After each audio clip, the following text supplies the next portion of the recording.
KS officers हैं जिनकी कोठियाँ हैं, केपीएस हैं, पुलिस ऑफिसर्स हैं, फॉरेस्ट ऑफिसर्स हैं, ऐसे बड़े बड़े अधिकारी जो हैं, केएस ऑफिसर्स हैं जिनकी कोठियाँ हैं, केपीएस हैं, पुलिस ऑफिसर्स हैं, फॉरेस्ट ऑफिसर्स हैं, ऐसे बड़े बड़े अधिकारी जो हैं। नमस्कार, आप जुड़ चुके हैं स्टेट इनक्लेव के साथ और मैं विकास शर्मा। जिस तरह आप जानते हैं कि आए दिन प्रशासन का पीला पंजा हर जगह चल रहा है, तो उसी सब पर बातचीत करने के लिए आज मैं आया हूँ राजीव चाणक्य जी के पास, जो है प्रदेश प्रभारी सुशासन एवं केंद्र प्रदेश समन्वय विभाग के भाजपा के। चाणक्य साहब, सबसे पहले आपका स्वागत। धन्यवाद जी। चाणक्य साहब, किस तरह देखते हैं कि आए दिन जो पीला पंजा है वो हर एक को परेशान किया जा रहा है? विकास जी, पीला पंजा जो है ये चलना, अगर कहा जाए कि लोगों की एक बदकिस्मती है। जो पूर्व में सरकारें रही हैं उन्होंने अतिक्रमण को तरजीह दी, यानी यहाँ भी अपने वर्करों को और स्वयं भी जितने भी मंत्री थे उन्होंने कहीं ना कहीं अतिक्रमण किया। उस अतिक्रमण के चलते जब देखते थे कि एक मंत्री अतिक्रमण कर रहा है तो उनके वर्कर भी करते थे, और वर्करों को देखकर आम लोग भी अतिक्रमण की ओर अग्रसर थे। यानी बहुत तेज़ी से ये अतिक्रमण पिछले जो 96 से लेकर अभी तक की जो सरकारें रही हैं, तो इन्होंने कहीं शेख नगर बसाया, कहीं कासिम नगर बसाया। ऐसे ही जो मंत्री थे उनके नामों के ऊपर, जो पिछले प्रधानमंत्री रहे हैं जम्मू कश्मीर के, उनके नाम पर, मुख्यमंत्री के नाम पर, इस प्रकार का जो इनका जो एक अतिक्रमण का बोलबाला रहा। बिल्कुल, जिस तरह देखा जाए तो हम बात करेंगे एंटी इंक्रोचमेंट ड्राइव काफ़ी बार अभी चली। एक तो हमारी थी कि हर वर्ग परेशान था, दूसरा जेडीए विभाग हो, चाहे फिर म्यूनसिपल कॉरपोरेशन हो या फॉरेस्ट हो, अन्य जितने भी विभाग हो, हर एक ने लोगों को बेघर किया, एंटी इंक्रोचमेंट चली। लेकिन क्या समझते हैं, ये जो एंटी इंक्रोचमेंट है ऐसे गरीब लोगों पे ही चलती है, लेकिन जो लोग दमदार हैं उस पर नहीं चलती? देखिए विकास जी, सबसे बड़ी विडंबना है कि जम्मू कश्मीर में एक पटवारी का पद है जो जिला स्तर का होता है। जी जी। यानी डिस्ट्रिक्ट कैडर का पद है, लेकिन उनकी जो ट्रांसफ़र है वो जम्मू में होती है। यानी आप देखें, अनंतनाग से पटवारी जम्मू, श्रीनगर से पटवारी जम्मू, किश्तवाड़ से पटवारी जम्मू, डोडा से पटवारी जम्मू, पुंछ से पटवारी जम्मू, यानी उसकी तो धज्जियाँ उड़ गई। जो पिछला कार्यकाल रहा जिसमें हमारे इसी विधानसभा के माननीय विधायक रेवेन्यू मिनिस्टर थे, उन्होंने तो एक जो गिरदावर था उनको भी तहसीलदार के पद दे दिए, और ऐसे जितने भी आगे पीछे के पटवारी थे सबको यहाँ न्योता देकर उनकी ट्रांसफ़रें कर दी। ऐसे लोग जो थे उन्होंने एक ठेका किया हुआ था सीधा सरकार के साथ। 5,000 कनाल, 10,000 कनाल, कितनी इंक्रोच करवाएंगे, कितनी वो ज़मीन के ऊपर अतिक्रमण कराएंगे। जितना अतिक्रमण कराएंगे उतनी हिस्सेदारी मंत्री के पास भी पहुंचेगी, कमिश्नर सेक्रेटरी के पास भी पहुंचेगी। इस प्रकार की जो ट्रांसफ़रें करवाकर जम्मू में ऐसे लोगों को लाया गया, इससे जम्मू जो था, इसके आउटस्कर्ट्स आप जितना भी देखें उनमें सब में, चाहे वो नदी के किनारे हों, नाले के किनारे हों, जबकि एक नियम बना था कि नदी नालों के किनारे जहाँ कोई भी जलशय है उसके किनारे कोई ऐसी इंक्रोचमेंट नहीं होनी चाहिए, परंतु इस इंक्रोचमेंट को बढ़ावा देने वाले ही मंत्री हों, और ख़ासकर हम कहें कि रेवेन्यू विभाग के अगर कोई चौकीदार हैं जो ज़मीनों की रक्षा करते हैं, जो उस बाढ़ की रक्षा करते हैं, तो अगर वही चोर हो जाएं, यानी अगर किसी बाढ़ की, किसी क्षेत्र की रक्षा करनी है, वो एक पटवारी का दायित्व है। लेकिन पटवारी अपने दायित्व को ना निभाते हुए उसने देखना है स्टेट लैंड कहाँ है, फॉरेस्ट लैंड कहाँ है, फॉरेस्ट लैंड को वो स्टेट लैंड कन्वर्ट कर देता है। अब फॉरेस्ट वालों को तो पता नहीं है कि ये फॉरेस्ट लैंड है या स्टेट लैंड है, बताना वो पटवारी ने है। जब वो इंक्रोचमेंट करवाता है फॉरेस्ट लैंड, तब वो ये बताता है ये स्टेट लैंड है। स्टेट लैंड बेचते समय वो बताता है कि ये नहीं, ये पक्का है, मलकियत जगह है, यानी इंतकाल जो है ये इस रकबे का, वो नंबर कहीं और होगा, लेकिन 1-2 किलोमीटर के बाद वो नंबर बताता है पटवारी कि यही नंबर है जो जिसका मैं फ़र्द काट रहा हूँ, यही नंबर है। यानी फ़र्द किसी जगह का काटा, दी कोई जगह गई, इससे लोगों को एक बहुत बड़ा जो सेटबैक भी हुआ। मतलब आपके कहने का सीधा सीधा ये मतलब है कहीं ना कहीं जो रेवेन्यू विभाग हो, इसकी मिलीभगत के कारण आम लोग जो हैं वो ठगे जा रहे हैं। बिल्कुल, सबसे जो बड़ा कारण भी है यहाँ वो है कि उर्दू भाषा, और पटवारियों की लिखी हुई उर्दू भाषा तो ऐसा है बिल्कुल, कि जिस प्रकार हम सोना खरीदने जाते हैं तो सुनार कहता है ये 24 कैरेट है, तो जब हम बेचने जाते हैं तो बताता है 18 कैरेट है। एक पटवारी होगा, जब हम ज़मीन खरीदेंगे तो वो बताएगा ये नंबर 315 है। जब हमने बेचनी होगी दूसरे पटवारी को बोलेंगे इसका फ़र्द कार्ड, वो बोलेगा ये तो स्टेट लैंड में 126 है। यानी इस प्रकार हो गया है कि उर्दू लैंग्वेज के कारण लोगों को ये भी समझ नहीं आ रही, और ये एक रिकॉर्ड का पता भी नहीं लगता जब ये लिख के देते हैं क्या दे रहे हैं। बिल्कुल, मैं इसी बात पर आपसे चर्चा करूंगा कि अभी आप केंद्र और जम्मू यूटी के समन्वय बीच, लेकिन अगर जब जम्मू कश्मीर यूटी बन चुकी है तो क्यों नहीं ये उर्दू वाला सिलसिला जो काफ़ी पुराना है वो चेंज नहीं हो सकता? इसमें हम माननीय उपराज्यपाल महोदय जी से आग्रह करेंगे कि जैसे सभी प्रांतों में जितनी भी यूटीज़ हैं वहाँ हिंदी में रिकॉर्ड है या अंग्रेज़ी में है, जम्मू कश्मीर का रिकॉर्ड भी हिंदी में ना करते हुए, क्योंकि यहाँ पर बहुत से ऐसे लोग भी हैं जो उर्दू भाषी हैं, जम्मू कश्मीर का टोटल रेवेन्यू रिकॉर्ड जितने भी थानों का रिकॉर्ड है उसको इंग्लिश में किया जाए ताकि आम आदमी के लिए सुविधा हो। इसमें एक संशय रहता है जब आप एक पढ़ा लिखा व्यक्ति भी कहीं हस्ताक्षर करता है कहीं पटवारी के लिखे हुए के ऊपर या किसी पुलिस वाले के लिखे हुए के ऊपर, उसको मन में एक संकोच रहता है कि मैंने यहाँ साइन किए, वहाँ लिखा क्या था। बिल्कुल, और इससे बड़ी धोखाधड़ी भी होती है। ये नहीं होता कि हर बार जो लिखने वाले हैं उन्होंने ठीक ही लिखा है, परंतु जब वो एक पोस्ट ग्रेजुएट होगा लेकिन वो हिंदी पढ़ा है, उसको उर्दू नहीं आती, उसके ऊपर बहुत बड़ा एक ये भ्रम का स्रोत बन गया है। इस भ्रम के स्रोत को समाप्त करने के लिए उर्दू रिकॉर्ड को इंग्लिश में कन्वर्ट करना, और जो भी जिला स्तर के पटवारी हैं उनको अपने अपने ज़िला में वापस ट्रांसफ़र करना, उनको वहीं भेजना जहाँ के वो हैं। और इस जितनी भी ज़मीनें हैं, कुछ तो यहाँ अगर देखा जाए जम्मू में खासकर बेनामी प्रॉपर्टी है। बेनामी प्रॉपर्टी, अब आप बोलेंगे वो कैसे, मैं बताऊंगा कि जितने भी लोग हैं, जो आप सूंजमा देखें, बठिंडी देखें, सिदरा देखें, बजालता देखें, जितना भी आउटस्कर्ट है वहाँ पर आप लोगों के मकान देखेंगे, उनके पास कोई कागजात नहीं है।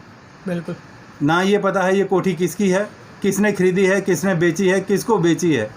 तो ऐसी जो कोठियाँ बनी हुई हैं वो तो मैं मानता हूँ बेनामी हैं, ऐसे लोगों की हैं। बड़े बड़े ऑफिसर हैं, केएस ऑफिसर्स हैं जिनकी कोठियाँ हैं, केपीएस हैं, पुलिस ऑफिसर्स हैं, फॉरेस्ट ऑफिसर्स हैं, ऐसे बड़े बड़े अधिकारी जो हैं उनकी कोठियाँ हैं। अगर ऐसे अधिकारियों की कोठियाँ जो हैं उनका कहीं नामो निशान ही नहीं, रिकॉर्ड में पता ही नहीं कि ये कोठी किसकी है, तो इसका मायने है कि सीधा सीधा वहाँ पर रिश्वतखोरी का जो पैसा है वो इन्वेस्ट हुआ है।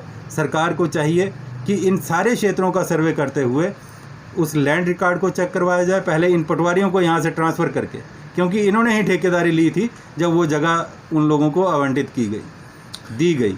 लेकिन अब इन पटवारियों को ट्रांसफ़र करते हुए इनको वहाँ भेजा जाए। उसके बाद जम्मू के पटवारी, जो ज़िला जम्मू के रहने वाले यहीं के पटवारी हैं, उनके निरीक्षण में इन जितनी भी ज़मीनें हैं उनको खंगाला जाए, देखा जाए कि ये कोठी किसकी है, इसका मालिक कौन है और किस तरह से ये बनी है। अगर ऐसी कोई लोगों की यहाँ जायदाद है उसको सरकार ने सीधा सीधा जब्त करना चाहिए। बिल्कुल, जिस तरह आपने बात की बेनामी संपत्ति की बात की, और उसके बाद कहीं ना कहीं ये देखा ज़्यादा काफ़ी उम्मीद थी कि 2014 में जैसे भाजपा की सरकार आई और उसके बाद जम्मू में पीडीपी के साथ भाजपा की सरकार आई, तो यहाँ एक बोलबाला था कि भ्रष्टाचार कम होगा। तो वहीं आप जब इस बात को स्वीकार कर रहे हैं कि अभी भी कहीं ना कहीं भ्रष्टाचार है, लेकिन यूटी है, जम्मू कश्मीर एक यूटी है और केंद्र में भाजपा की सरकार है, तो अब भी ये आखिर भ्रष्टाचार कहाँ पे? देखिए, भ्रष्टाचार अब समाप्त होने की सीमा पे है। ये नहीं मैं बोल रहा कि अब भ्रष्टाचार, ये इंक्रोचमेंट्स आज नहीं हुई, ये इंक्रोचमेंट पिछले 15-20 सालों से लगातार, यानी 90 के बाद आप देखें 96 में जो गवर्नमेंट आई, उस गवर्नमेंट के कार्यकाल से ही ये सारा जो कार्यप्रणाली थी वो प्रारंभ हो गई, क्योंकि 90 तक तो यहाँ राज्यपाल शासन 96 तक था, तो उस समय माननीय जगमोहन जी यहाँ के माननीय गवर्नर थे, उनके कार्यकाल में तो कोई यहाँ इंक्रोचमेंट कर नहीं सकता था। लेकिन यहाँ पॉपुलर गवर्नमेंट 96 में बनी, उसके बाद यहाँ पर इंक्रोचमेंट जो थी वो शुरू हुई। वो इंक्रोचमेंट करवाई किसने? सबसे पहले फारूक अब्दुल्ला की कोठी जो फॉरेस्ट लैंड में बनी, उसका बहुत देर वो चलता रहा। बाद में इन्होंने रिकॉर्ड को बदल छदल के उसमें सारा, क्योंकि सरकार अपनी थी, तो उस तरह से वो अपनी कोठी कहीं रोशनी एक्ट में बचाई है, कहीं कुछ और मालकी ज़मीन डालकर। इस प्रकार का जो एक स्कैंडल जो थे वो चलते रहे। लेकिन उन स्कैंडलों का माया मीडिया भी ये ढूंढ कर लाए। वो माया मीडिया क्या था? रोशनी। बिल्कुल। तो इस प्रकार जब एक रखवाला ही उस बाढ़ को खाने लगे, तो आम लोग जो हैं वो, मैं इसी बात पे आऊँगा। ज़मीन जिहाद जम्मू की हर जगह ज़मीन हड़पी जा रही हैं। और दूसरी बात अगर आपको बता दें कि आपसे जानना चाहेंगे कि अगर कोई गरीब है, उसके पास अगर एक कमरे का भी मकान है तो उसे भी रातों रात तोड़ दिया जाता है। लेकिन अगर किसी बड़े अफसर के पास भी जितनी मर्जी है उसे कोई हिलाता नहीं। आखिर क्यों? यूटी में तो भाजपा ही है।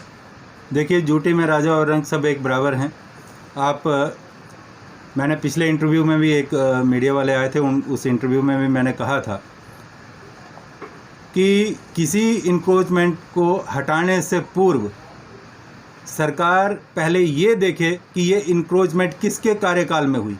उस समय उस क्षेत्र का पटवारी कौन था, नायब कौन था, तहसीलदार कौन था। लेकिन और वहाँ अगर जेडीए की लैंड है तो जेडीए का खिलाफवर्जी इंस्पेक्टर कौन था, और अगर म्यूनसिपैलिटी की है तो म्यूनसिपैलिटी का खिलाफवर्जी ऑफिसर कौन था। यानी उस क्षेत्र के अधिकारी कौन थे। ऐसे अधिकारी जिनके कार्यकाल में वो अतिक्रमण हुआ, वो इंक्रोचमेंट हुई, अगर वो मकान तोड़ना है तो वो मकान तोड़ने से पहले उनको सस्पेंड या नौकरी से बिल्कुल उनको डिसमिस कर देना चाहिए। क्योंकि उन्हीं की मिली भगत के कारण अगर उनको वो ड्यूटी दी गई थी, वो क्षेत्र दिया गया था, वो बीट दी गई थी कि उस बीट के तहत अंतर्गत जितना एरिया आता है उसमें इंक्रोचमेंट नहीं। वो तनख्वाह किस बात की लेते थे? अगर उन्होंने तनख्वाह ली है सरकार से, इसी बात की तनख्वाह लेते थे कि वो उसकी रक्षा कर सके। अगर उन्होंने रक्षा ना करते हुए वहाँ पर अतिक्रमण करवाया, ऐसे अधिकारियों को भी डिसमिस करना चाहिए। जितना ज़मीन का पैसा है उनकी सैलरी या पेंशन से काटना चाहिए, तब जाकर वो इंक्रोचमेंट हटानी चाहिए। अन्यथा वो इंक्रोचमेंट, जितना दोषी वो इंक्रोचमेंट करने वाला है उतना दोषी ही वो अधिकारी भी है जिसने वो इंक्रोचमेंट करवाई थी। क्योंकि वो एक सैलरीड था, गवर्नमेंट से एक तनख्वाह मोटी रकम लेता था उस ज़मीन की रक्षा करने के लिए। तो अगर ऐसे अधिकारी दोषी पाए गए हैं तो उन अधिकारियों के ऊपर भी गाज गिरनी चाहिए, एक गरीब के ऊपर ही नहीं। बिल्कुल नहीं, मैं आपकी बात से सहमत हूँ। कहीं ना कहीं अभी कार्रवाई तो होनी चाहिए थी। सेंटर, अभी जम्मू कश्मीर यूटी है और सेंटर में भाजपा की सरकार है, तो कहीं ना कहीं अब कार्रवाई बननी चाहिए, लेकिन अभी भी नहीं हो रही। अभी जो कार्रवाई हो रही है वो सिर्फ गरीबों पे हो रही है, जो कि कोरोना काल में भी उनको बेघर कर दिया गया। देखिए, ऐसा है, इस वक्त जितने भी विभाग हैं सारे अपनी स्किन सेव करने में लगे हुए। यूटी बने हुए अभी 1 साल पूरा हुआ है 5 तारीख। जैसे ही धारा 370 हटाकर यहाँ पर इसको केंद्र शासित प्रदेश का दर्जा दिया गया, उसके साथ ही जम्मू कश्मीर का जो हालात थे वो थोड़े ख़राब हुए। लोगों में एक आक्रोश था। उस आक्रोश के कारण 3-4 महीने लगे। उसके बाद फिर थोड़ा समय मिला काम करने के लिए। जब काम शुरू हुआ उसके बाद आ गया ये कोरोना संक्रमण। इस संक्रमण में भी अब पिछले 4-5 महीने से लगातार बंद का वो सिस्टम चल रहा है। इस वक्त जो सरकार की दृष्टि है वो सीधी की सीधी इस संक्रमण से लोगों को राहत पहुंचाने की है।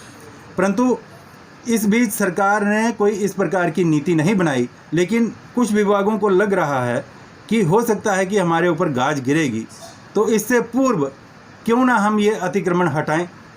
इस होड़ में हर एक विभाग, जेडीए भी लगा हुआ है, म्यूनसिपैलिटी भी लगी हुई है, वन विभाग भी लगा हुआ है, जो रेवेन्यू विभाग है वो भी लगा हुआ है। ये सब के सब विभाग जो अपनी स्किन सेव करने में इस वक्त लगे हुए हैं।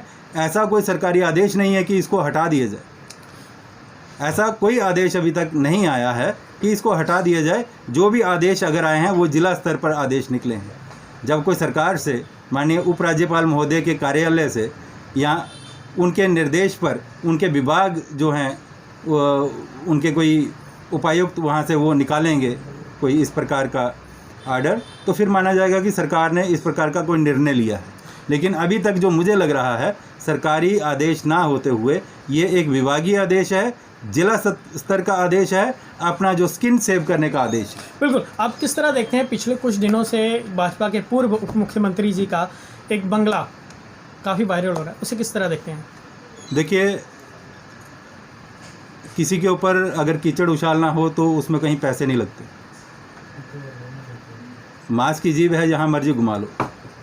जिन लोगों ने अतिक्रमण किया, मैंने फारूक अब्दुल्ला का नाम लिया, या तवी के किनारे देखो ना, किन किन लोगों ने, कौन कौन से मंत्री जिनके फार्म हाउस हैं, उनका नाम अभी तक किसी ने नहीं लिया। अगर भाजपा के, जहाँ जो भाजपा और पीडीपी के कार्यकाल में उप मुख्यमंत्री रहे डॉक्टर निर्मल सिंह जी ने जो बंगला बनाया है, वो बंगला सरकारी ज़मीन के ऊपर नहीं, उसे खरीद के बनाया है, उस ज़मीन को खरीद के बनाया है।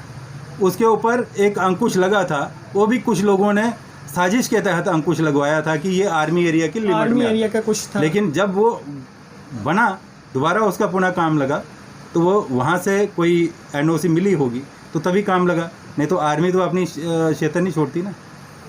और ना ही वहाँ पर कोई ऐसा डिपो था जिस प्रकार की वो लिमिट बताई गई थी, उस लिमिट से वो उनका मकान बाहर था। इस प्रकार कुछ लोग जो हैं वो किसी को डिफेम करने के लिए किसी भी हद तक चले जाते हैं। और ये मैं सीधा कहना चाहूँगा कि ये मैनिपुलेशन है कि किसी की किसी और से बनती है, तो लगता है कि अब राजीव चाणक्य को सैबोटाइज करना है तो किस अपनी वो रिपोर्ट बना के आगे भेजेगा। इस प्रकार की जो बात है उसको हम नहीं मानते। और ना ही उन्होंने कहीं सरकारी ज़मीन पे अतिक्रमण किया है, उन्होंने ज़मीन खरीदी हुई है, बैंक से लोन लिया हुआ है, उस लोन का भी पूरा रिकॉर्ड उन्होंने प्रस्तुत किया है। ऐसा कोई इस प्रकार का जो कहीं संशय नहीं होना चाहिए कि वो ज़मीन जो है डिप्टी सीएम ने कहीं वो खरीद अतिक्रमण करके अपनी कोठी बनाई। बिल्कुल। दिन को पाने के लिए सैकड़ों नहीं लाखों देशवासियों ने अपने बलिदान दिए, उसी के उपरांत ये दिन हमें प्राप्त हुआ। हमारा सौभाग्य है कि हम 1947 से लेकर आज तक ये दिन जम्मू कश्मीर में मनाते रहे, परंतु उस समय यानी 47 से लेकर 2018 तक 2018 तक जम्मू कश्मीर में इसका कोई औचित्य नहीं था, क्योंकि जम्मू कश्मीर तो ना आज़ाद था, धारा 370 लागू थी, यहाँ के कानून अलग थे, यहाँ पर भारतीयता जो है वो पूरी तरह, यहाँ दोहरी नागरिकता का प्रचलन था। इस प्रकार का जो सिस्टम जो था वो समाप्त होकर 5 अगस्त 2019 को समाप्त हुआ। उसके बाद जम्मू कश्मीर पूर्णतया जो है वो स्वतंत्र हुआ है। और ये हम दूसरा जो स्वतंत्रता दिवस यहाँ पर मनाने जा रहे हैं। घर घर पर ध्वज लगना चाहिए, सब लोग इसको खुशी से मनाएं, क्योंकि आज जम्मू कश्मीर जो है वो भारत का अभिन्न अंग नहीं अपितु संपूर्ण भारत है। यानी अब ये नहीं कह सकते कि पहले बार बार कहा जाता था कि जम्मू कश्मीर भारत का अभिन्न अंग है, भारत का अभिन्न अंग है। अब अभिन्न अंग नहीं, भारत का सिरमौर है और भारत का पूर्णतया ये एक हिस्सा है। अंत में जम्मू कश्मीर केंद्र शासित प्रदेश के उप राज्यपाल महोदय जी से आग्रह करना चाहूँगा कि अतिशीघ्र जम्मू ज़िला से बाहरी ज़िलों से आए हुए जितने भी पटवारी हैं उनको वापस अपने अपने ज़िलों में भेजें, ताकि यहाँ पर जो अतिक्रमण हो रहा है वो अतिक्रमण रुक सके। और जो ये पीले पंजे की आपने शुरू में बात की थी, वो पीला पंजा भी रुके और ऐसे अधिकारी जो इसमें सम्मिलित थे इंक्रोचमेंट करवाने में, उसकी पूरी वेरिफिकेशन करते हुए, अगर वो रिटायर भी हुए हैं तो उनकी पेंशन से उसका पैसा काटा जाए। जो ज़मीन, सरकारी ज़मीन उन्होंने अतिक्रमण में सहयोग किया था, तब जाकर उस गरीब को छेड़ा जाए, अन्यथा उस गरीब को ना छेड़ा जाए। धन्यवाद। बिल्कुल, धन्यवाद। तो ये थे राजीव चाणक्य जी, जिन्होंने बताया कि जो पीला पंजे की बात हमने की, पीला पंजा तब रुकेगा, तब जो गरीबों को इंसाफ मिलेगा, जब तक हर एक शख्स पे कार्रवाई नहीं होगी, चाहे वो रिटायर्ड भी हुआ है, उस पर कार्रवाई की जानी चाहिए। तो अब इसी तरह लेटेस्ट अपडेट के लिए बने रहें। तो आप देखते रहें state in clip video journalist Rahul के साथ मैं विकास शर्मा, जम्मू।